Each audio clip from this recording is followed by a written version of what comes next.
no livro do Gênesis, capítulo 1. Ontem eu comecei a introdução e a gente teve que contar o testemunho como havia prometido, né? Então a gente quer trazer uma reflexão hoje, uma palavra a respeito do tema de ontem. No princípio criou Deus os céus e a terra. Só esse versículo aqui para a nossa meditação. O texto de Gênesis, ou o livro de Gênesis, ele vai falar de princípio, de começo, porque conta a história, né, de como tudo começou, né? E tudo começou com Deus. A nossa fé, ela nos faz acreditar que tudo isto foi criado por Deus. E às vezes somos considerados a fanático, a pessoas que acreditam em loucuras e coisas que não tem comprovação científica. Aqueles que não creem em Deus se acham inteligentes, né? Se acham cultos, e nós somos considerados fanáticos, mas na realidade isso não é lógico, porque eu até brinco que eu digo que o ateu ele precisa de mais fé do que eu, né? Para poder crer que tudo isso veio do nada, né? Porque se alguém encontrar um objeto, um celular, um aparelho, alguém que não tenha intimidade com a natureza, que não tenha intimidade com os aparelhos domésticos, que nunca tenha visto um cara que está fora, isolado da sociedade moderna, se ele encontrar um aparelho celular desse, mais fraco que seja, igual esse meu aqui, ó, ele vai entender que alguém fez aquilo ali, alguém deixou ali. Tem um criador, uma pessoa que fez aquele aparelho, porque ele não pode surgir do nada. Qualquer pessoa pensaria dessa forma. Imagine para criar esse universo, né? Com todas as suas complexidades, né? Então é preciso de alguém superior. O galera começou a cantar, viu? É preciso alguém superior para arquitetar tudo isso.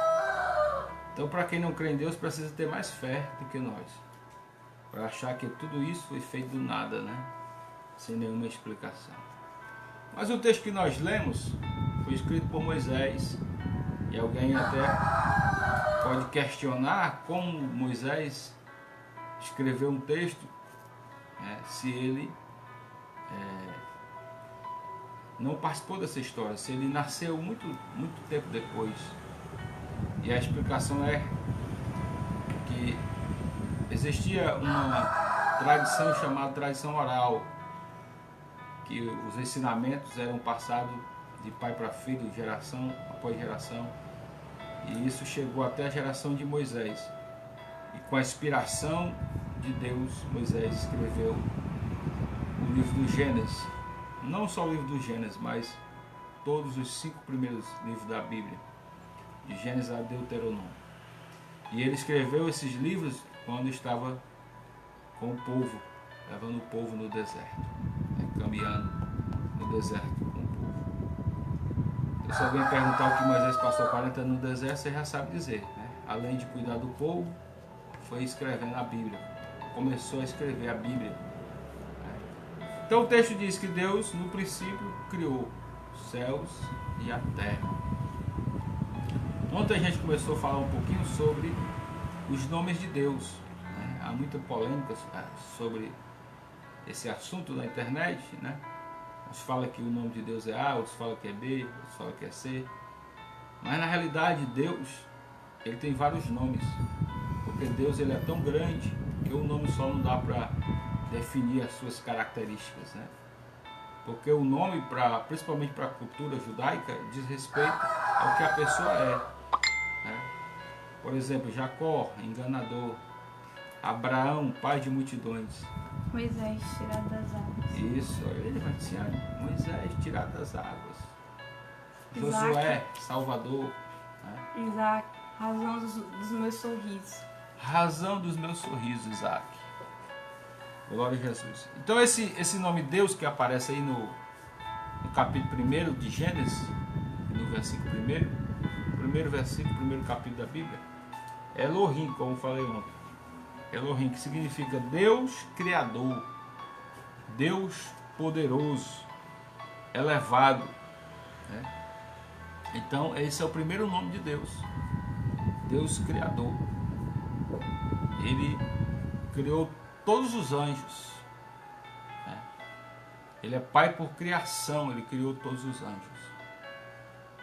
E Deus é Pai por formação, formou Adão. A Bíblia diz que ele formou Adão do pó da terra. E depois de Adão, ele tirou uma costela e formou Eva. Então, Eva e Adão são filhos de Deus por formação, foram formados. E a diferença entre formação e criação há. Porque ao criar, Deus não precisou de nada para fazer. E ao formar, ele já usou uma matéria criada antes, que foi a terra. O texto diz que ele criou céus e terra. E Deus também, ele é Pai por eleição.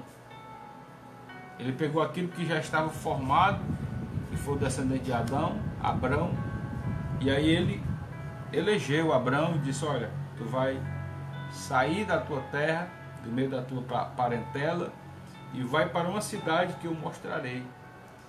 E em ti serão benditas todas as famílias da terra. Para Deus cumprir a promessa que fez a Abraão, Deus só pediu uma coisa, Abraão sair do meio da sua família, da sua terra. Uma coisa difícil para Abraão fazer, mas Abraão fez e Deus cumpriu com a promessa feita a Abraão, que logo após seria mudado o seu nome para Abraão. Então Deus, ele é Pai por criação, Pai por formação e por eleição, e também por geração. A Bíblia diz lá em Mateus, capítulo 1, versículo 27, que Deus, ele gerou Jesus dentro do ventre da bendita Virgem Maria. Foi gerado pelo Espírito Santo, que é Deus. E por fim, Deus é Pai por adoção. Aí entra todos aqueles que não são filhos por criação, que não são filhos por formação, que não são filhos por eleição, que não são filhos por geração. Aqueles que não são anjos, que não são Adão e Eva, que não são judeu e que não são Jesus. Ou seja, nós que somos gentios. E a Bíblia diz lá em João capítulo 1, versículo 27, todos quantos recebeu o Senhor serão chamados filhos de Deus, aos que crêem no seu nome.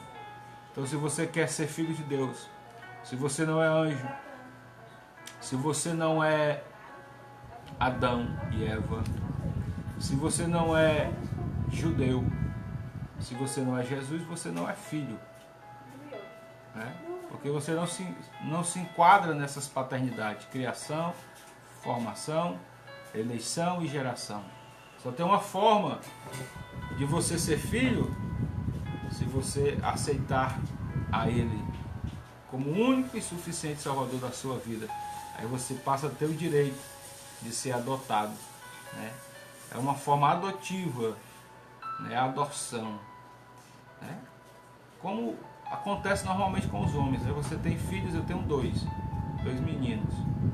Se eu quiser um terceiro, se eu quiser adotar uma criança, passará a ser meu filho e passará a ter o direito dos filhos legítimos de sangue. Assim faz Deus conosco. Se nós aceitarmos a Ele, na realidade, se Ele nos aceitar, se Ele nos aceitar, passaremos a ser filhos dele por adoção, mediante a adoção, mediante o sacrifício vicário de nosso Senhor e Salvador Jesus Cristo. Mas Ele te aceita, fique tranquilo, que Ele diz assim: vinde a mim todos que estão cansados e sobrecarregados, e eu vos aliviarei. Então esse Deus criador, esse Deus poderoso, ele te aceita como filho. Imagine você ser filho de um Deus poderoso, elevado, que está acima de todos. Aleluia. Onde todo nome deve se curvar diante dele. Ricos, pobres, grandes e pequenos, brancos, negros, mulatos, moreno limite, todos se curvarão a ele. E você ser herdeiro, você ser participante desse governo, é uma bênção inigualável. Nós falamos apenas de um nome de Deus, apenas um nome de Deus, Elohim. Nós temos vários, El Elyon, só para citar El Bered, são muitos.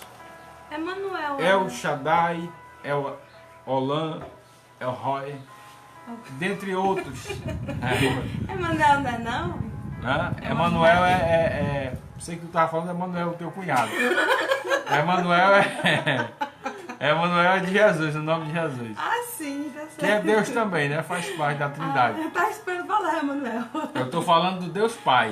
Né? Perdão. Sei que ela estava falando do Emmanuel, que tinha aparecido aqui na live, né? Na realidade, Emmanuel é o nome de Jesus, né? Ah, Deus é conosco. É porque a gente está dando a doutrina, a gente falou ano passado dos nomes de Deus e dos seus atributos, né? Que são, não dá pra gente falar numa live, claro. São os atributos morais, né? Que nós podemos receber, e falamos também dos atributos naturais que Deus não passa para nós, que é a onipresença, a onisciência, são 6. Né? Então eu confundi um pouco. É porque a gente estudou primeiro sobre o nome de Deus, os nomes de Deus, Pai, e falamos dos nomes de Deus, Filho, né? Jesus. Na verdade são 3, né? Na verdade não são 3 deuses, nós vamos entender a Trindade. São 3 pessoas distintas que formam um Deus. Então não está errado, né? Porque Emmanuel é o nome de Deus, só que é da segunda pessoa, Jesus. Muito obrigada pelo esclarecimento. Amém? Amém. E Jesus tem vários, né? Tem Jesus, tem Cristo, ele é chamado de Cordeiro, né? Ele é chamado de o bom pastor, né? O bom pastor da vida. Mas isso é um outro capítulo. Que Deus abençoe a sua vida. Queria passar esse pouquinho de conhecimento para você. Só abrir a chavinha para você buscar o conhecimento, aprender um pouquinho.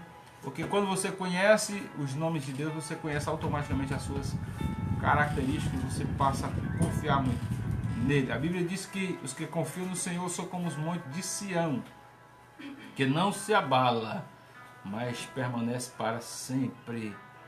Né? Às vezes a minha esposa mesmo, ela está aqui para comprovar isso, ela se admira e diz, tu tem muita confiança, tem muita fé. Mas é porque quando a gente passa a conhecer um pouco mais, a gente fica tranquilo. Porque a gente sabe que Ele não vai nos desamparar. Né? Ela ficou um pouco preocupada com essa pandemia, porque os cultos são paralisados e a gente vive da obra. Né? Mas eu, tranquilo, porque eu sei que quem me escolheu para ser pastor foi Deus.